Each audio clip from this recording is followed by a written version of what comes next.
Have you ever been introduced to somebody?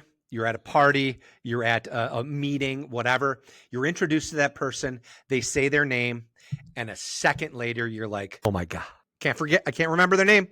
Who are they? Can't remember it. Gone. No idea, right?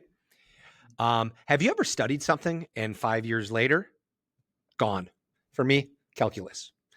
Or have you ever had something where you knew somebody's name and it was right on the tip of your tongue and you get so frustrated? You're like, I know the name, I know their name, and you can't come up with it.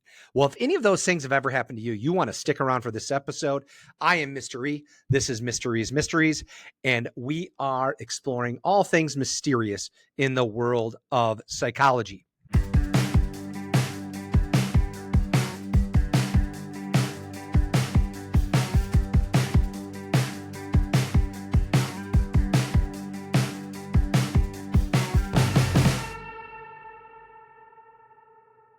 So today's main topic, we are talking about memory. We're going to talk about the failings of memory, and we're going to also talk about how incredible our memory can actually be. And I have it broken down into three major sections. And within those three major sections, we have actually three parts. So we're going to explore those parts right now, and we're going to just kind of dive in, and you'll kind of get what I'm saying here as we go along.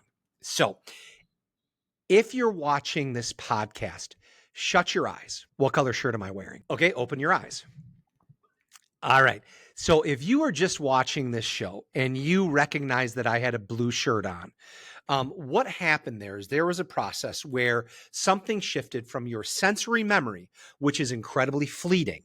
And our sensory memory can be a sound or a sight. In this case, it would be the vision of my shirt, and that's called an iconic memory. That's in our brain for a split second. If that got transferred into short-term memory is our working memory. That's going to be our memory that it's present as long as we're paying attention to something. Our short-term memory can store about 7 to 9 items, actually technically anywhere between 5 and 9 items. And that's going to be our memory where whatever we're paying attention to, we can remember. So right now you might be able to say, whatever we pay attention to, you remember. If you remembered that part, that was still stuck in your short-term memory. If you zoned out for a second, got distracted by the family pet or a text message, that left your short-term memory, and it is bye-bye. Okay? So that's short-term memory. So short-term memory is quite limited, right? Only 5 to 9 items at any given moment. Our final memory is our final storage memory is long-term memory. Long-term memory is limitless. So let's do something fun right now with you, okay? I'm going to say a location, and we'll see what memories it draws for you. Ready? Kindergarten recess. All right.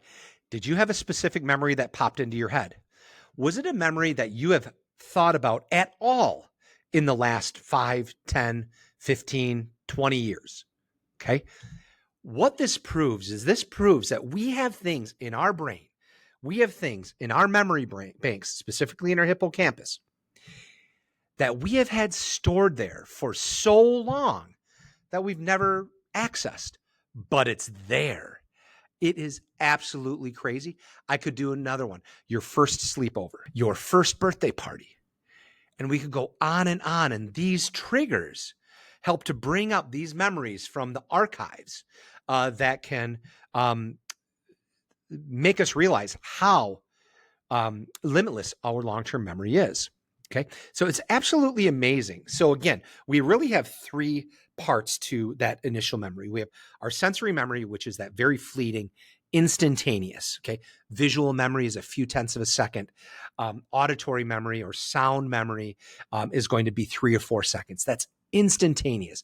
That doesn't even get stored. We sometimes just hope it gets transferred into short-term memory or working memory, which lasts as long as we pay attention to something. So a few seconds to a few minutes, right? 5 items, all the way up to 9 items at any given moment. And finally, we have our long-term memory, which is our limitless memory. That's our memory that is there forever, and it typically stays there, okay? Unless we experience a couple things that we'll talk about later on. So those are our 3 parts to our memory, okay? The next part, this is where we get to those questions I asked about, have you ever been introduced to somebody and forgot their name instantly? Okay. So what you experienced if you forgot their name right after they said it is something called encoding failure. When we want to learn something, we need to have it encoded or placed into our memory. With encoding failure, that name of that person, that never even got into our brain. It never got stored. We were paying attention to something else. We were looking at their shirt, looking at their face, wondering maybe are they attractive, or maybe they had food on their face, or maybe you were wondering if you had food on your face, or maybe you were worried about making a good impression, or maybe you were concentrating about what somebody else was saying in another part of the room. All of those things actually stopped you from even placing it into your memory banks. So it's not that you have a bad memory. It never got into your memory. What you experience is what many people call absent-mindedness. We just weren't paying attention. So that's encoding and encoding failure. How do you improve that? Very simple. When you're introduced to somebody, you look them in the eyes, they say their name to you, and you say it back.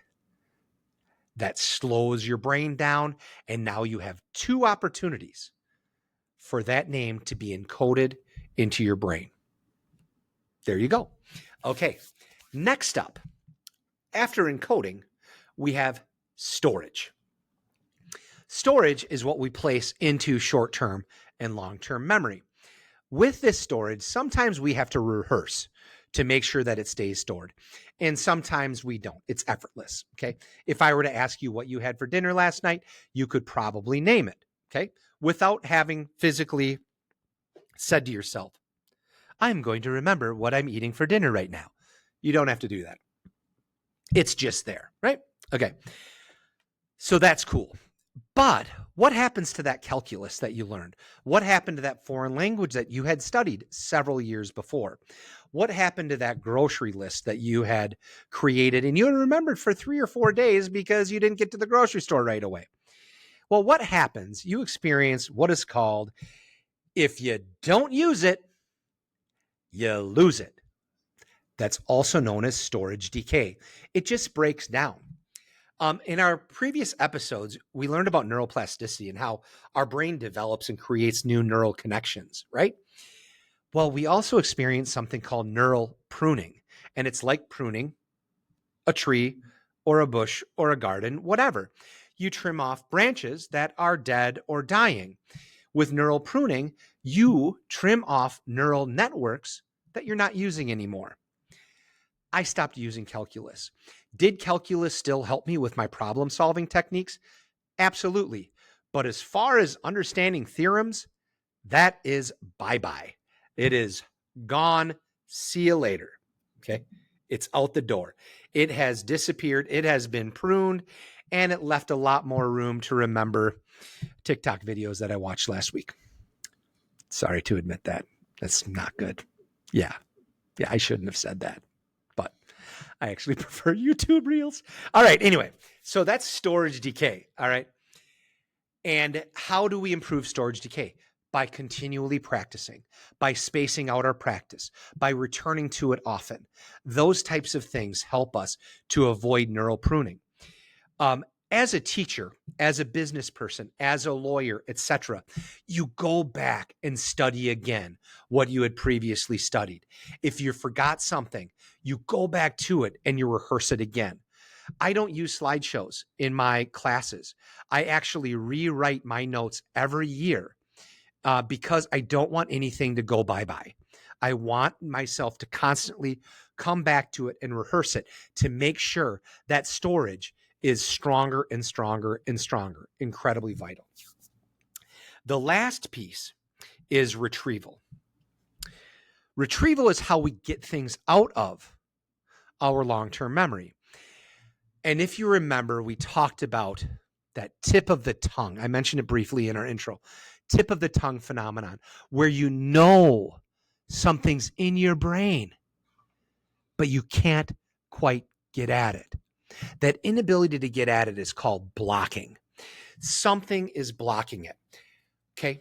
a couple examples. We have proactive interference and retroactive interference.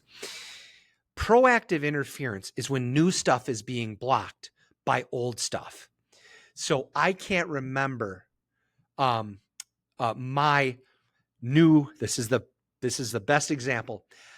I can't remember my new password, and I keep typing in my old one that I used for a year. Right? I have no idea what my new password is. That's proactive interference. That one definitely occurs. Retroactive interference is when we can't dive into old stuff because the new stuff that we have in our brains is blocking it. So I have students, siblings over and over again, right?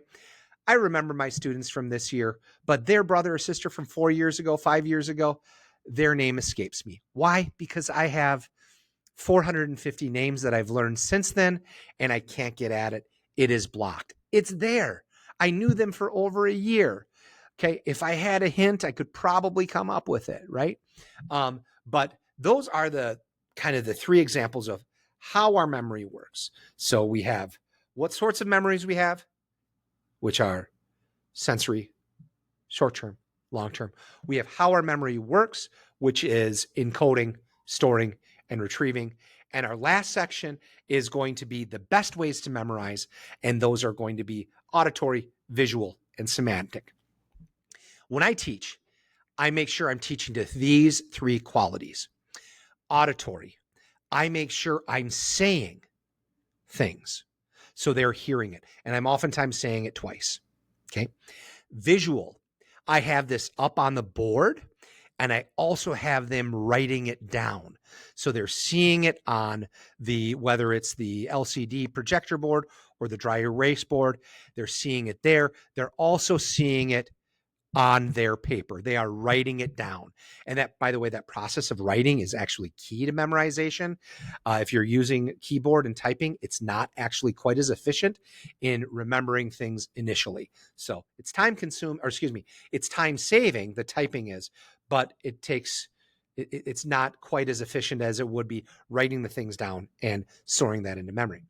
And then the third, and this is the most important, and that's semantic memory.